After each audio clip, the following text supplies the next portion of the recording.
On a fateful night in Japan, 1947.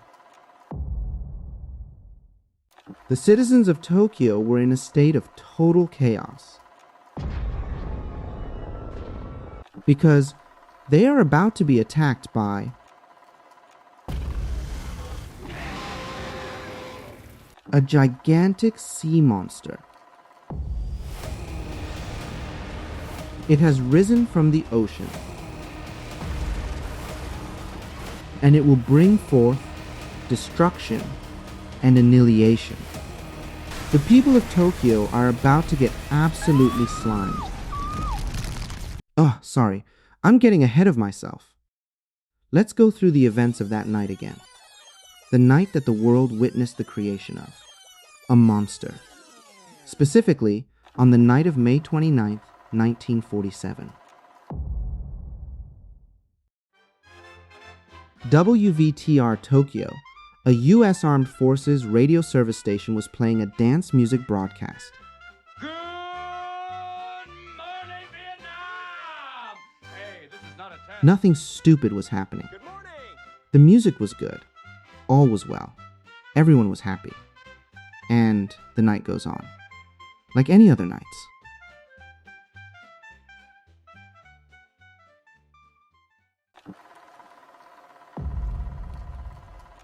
The music stopped.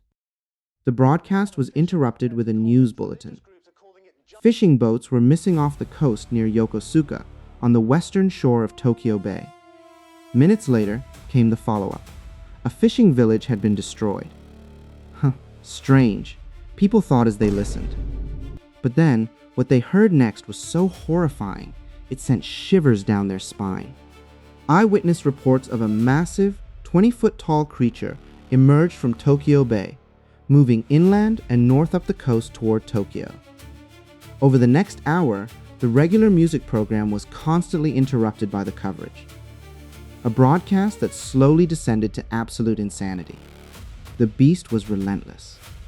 It was derailing trains and smashing buildings. It rained chaos and destruction as it advanced. Eventually, army units were called to the scene, where they cornered the beast. Bullets were utterly useless. The troops began employing every possible tactic to battle the beast.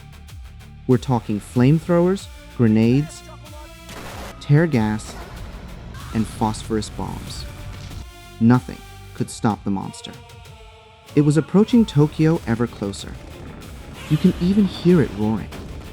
The reports continued at a frantic pace. Through the radio, the sound of tanks, gunfire, cannon shots, burning buildings, and army mobilization was vividly heard. You can even hear terrifying screams, roars, and shrieks from the civilians through the airwaves. Listeners were told to barricade themselves indoors and keep phone lines clear for emergencies. Kiss your loved ones goodbye. Tell them you love them while you still can. It finally reached downtown Tokyo. The brave announcer reported that he would be approaching the beast. Then, you can hear it opening its mouth wide. Yep, it was definitely charging up its laser, blasting Tokyo into oblivion. This is it. It's over. Except, what next came out of the monster's mouth was not a laser, fire, or anything of the sort. In fact, it stopped what it was doing. Completely. It turned and addressed listeners directly, congratulating the Armed Forces radio station on its 5th anniversary. That's right. The entire hour of broadcast had been a scripted anniversary stunt. So, those who heard the radio thought it was funny. I mean, people needed a break, right? They all laughed and went to sleep. Did I forget to mention another teeny tiny piece of information? It was 1947. The World War had been over for 2 years, and Tokyo was in that weird, post-apocalyptic reconstruction phase. So, no, I was joking. People did not like that broadcast, at all. In fact, they took it dead seriously. During that whole mess, the entire population of Tokyo and beyond who heard the broadcast descended into madness. The phone lines at the radio station were jammed for hours as people called in to get updates or just to confirm that they hadn't lost their minds. One account claimed the overloaded Tokyo telephone exchange itself blew up from the sheer volume of calls. Alarmed calls kept coming in for up to 14 hours afterward. At the heat of the moment, military police were also placed on alert, and Japanese police were told to stand by to fight the monster. And who was behind the monstrous mess? A group of mischievous scriptwriters from Los Angeles in the station, of course. They were very inspired by the War of the Worlds broadcast 9 years prior. All were relieved of duty, and several were subsequently sent to Korea. And the funny thing was, 7 years after the incident, the Godzilla movie premiered, with an almost identical premise. So, every time you see Godzilla, just remember that it wasn't the first ever gigantic sea monster to terrorize Japan. There was another monster that came before. It was a stuff of legends. And it made a city go insane without causing an ounce of destruction. But the thing is, the monster wasn't the only crazy prank that ever happened in history. Because sometimes it starts from one individual who dreams of becoming a god with a lot of free time and car tires.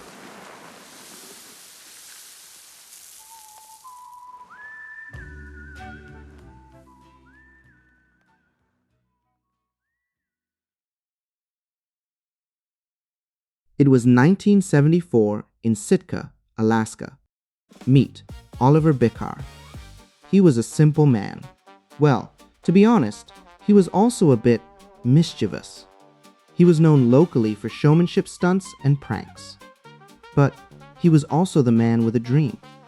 Changing natural disasters with a tip of his finger was that, albeit weird, dream.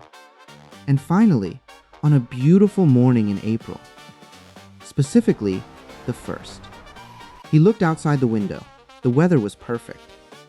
The time is nigh, he thought to himself. He told his wife, "I have to go do it today." To which she replied, "Just don't make an ass of yourself." Get him, tiger. And that was all he needed to proceed with his diabolical plan. With his compadres, known as the Dirty Dozen, they gathered up a bunch of old car tires, specifically 70 of them.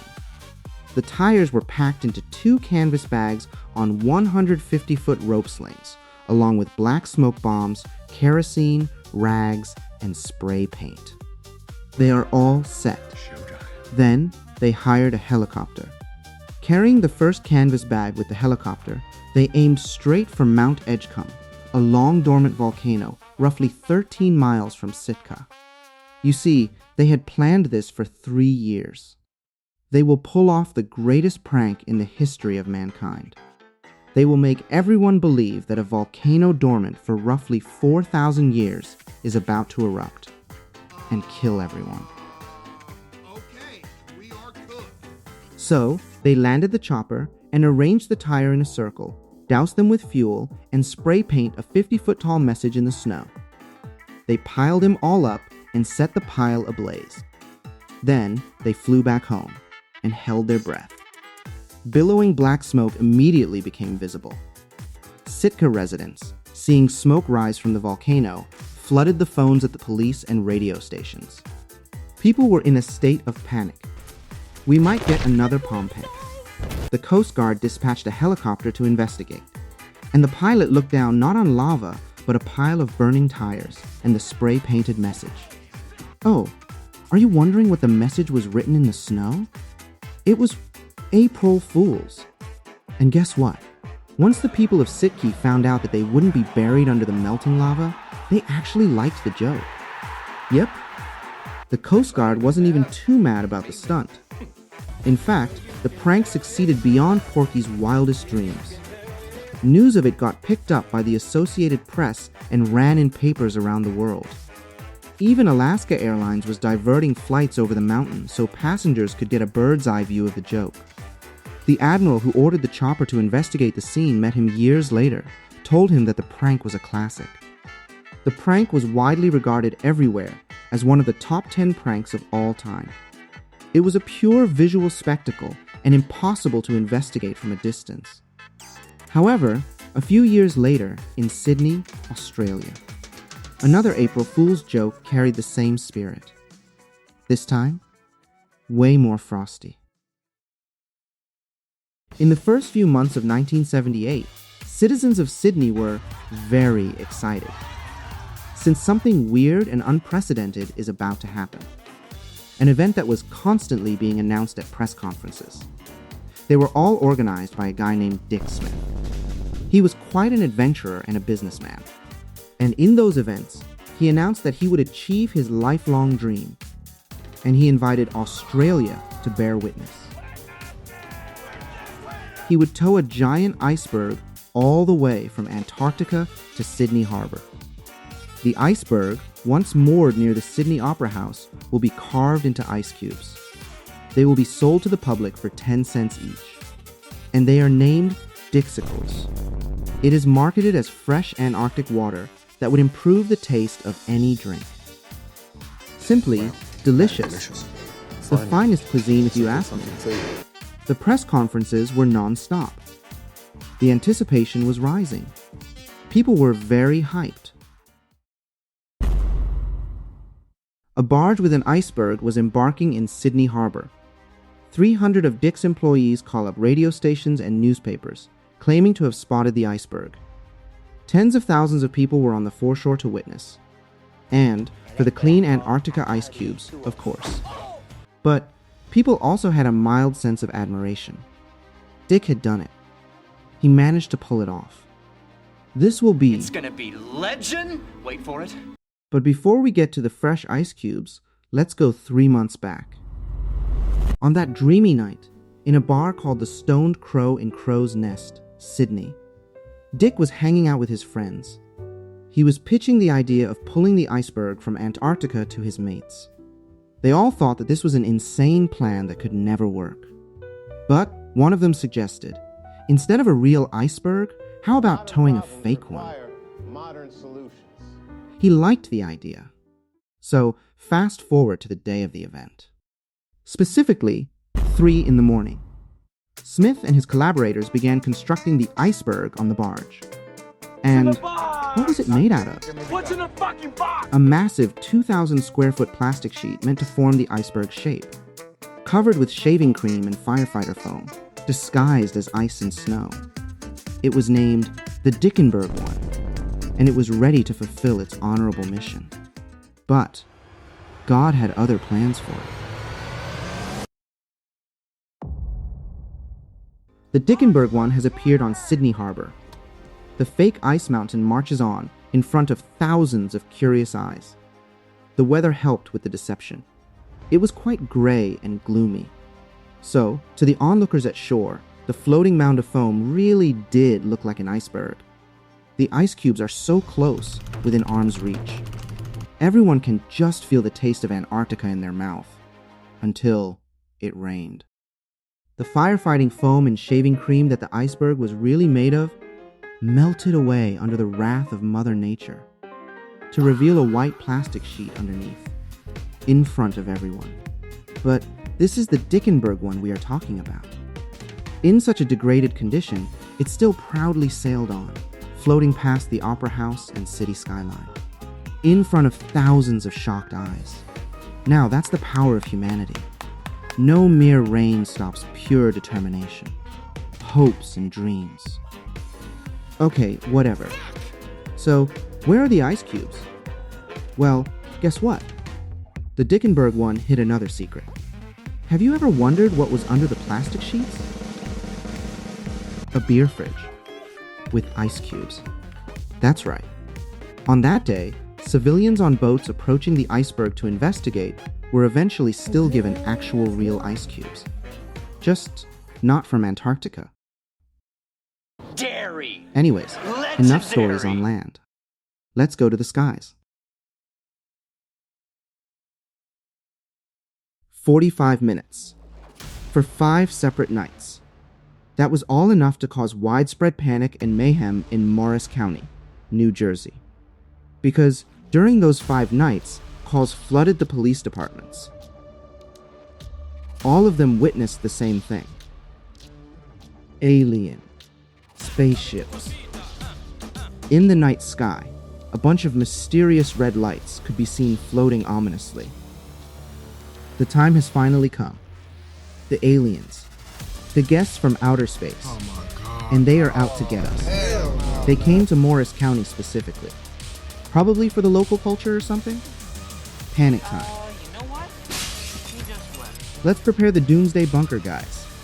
We don't have much time. Well, actually, some guys do have much time.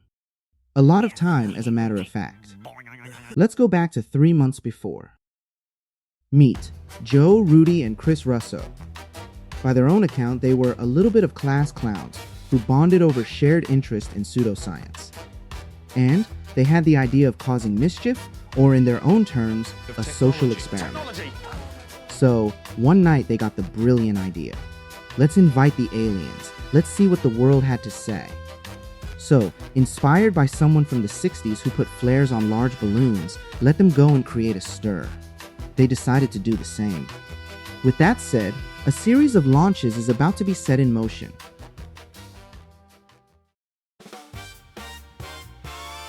They first chose a launch site, a field on the border of Morris Plains and Hanover.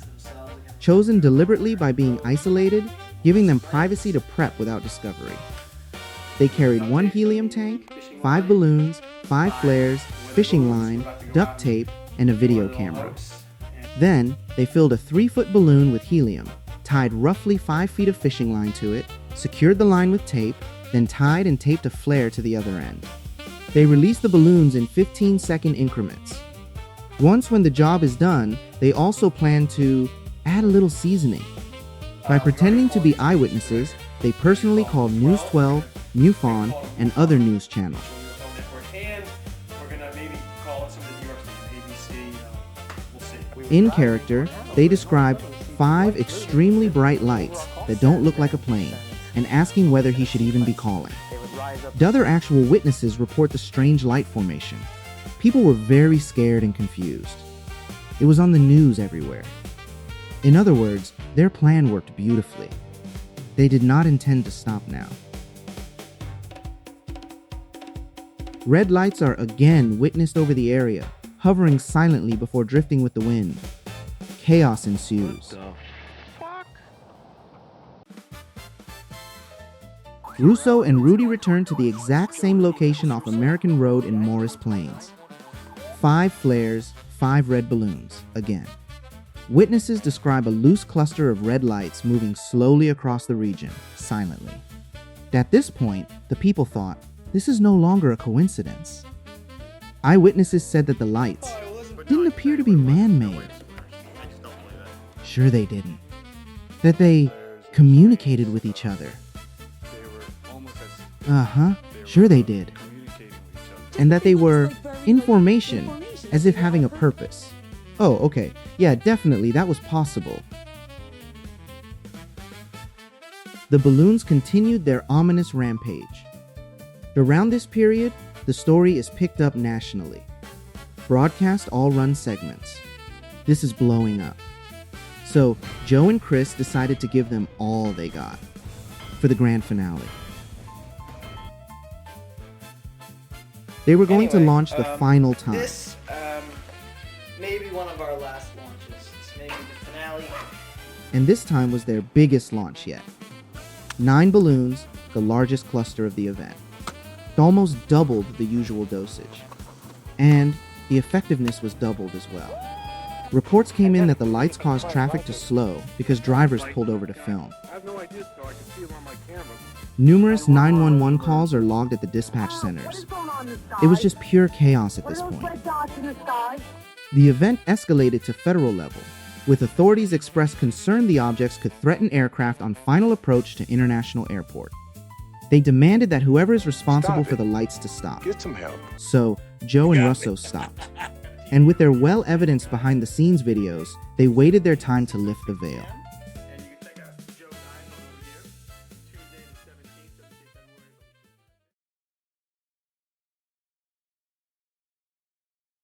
February. Rudy and Russo went public, came in the form of a written article, published online by Skeptic magazine.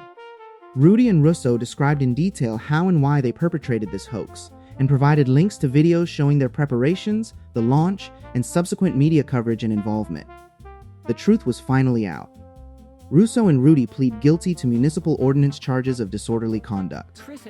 Of course, they were still getting slapped on the wrist a little bit. And once when the show was over, they eventually went their own paths. Rudy relocates to San Diego and goes on to work for the New York Times. Russo stays local, living near the Morristown Green, and runs a business organizing road races. The duo and the public went on with the flow of time. But the legacy the pair left behind was solid. You see, it was never a prank to them. It was all an experiment. They proved that people could be so gullible that they could abandon all common sense to fall for such pseudoscience, even when the truth was in front of them all along. And throughout the whole ordeal, they learned that indeed, people just believe whatever they want to believe. Whether Godzilla is attacking them, a volcano is about to bury them all, an iceberg that somehow can be towed all the way from Antarctica, or that aliens are about to visit. As long as their eyes can see, they will doubt. Because, after all, Done here, as I believe P.T. Barnum said, people want to be fooled, but be skeptical, and hopefully we can teach people maybe even a little lesson here. Again, we're not trying to prove or disprove anything, but it's okay to be skeptical. Let's do it.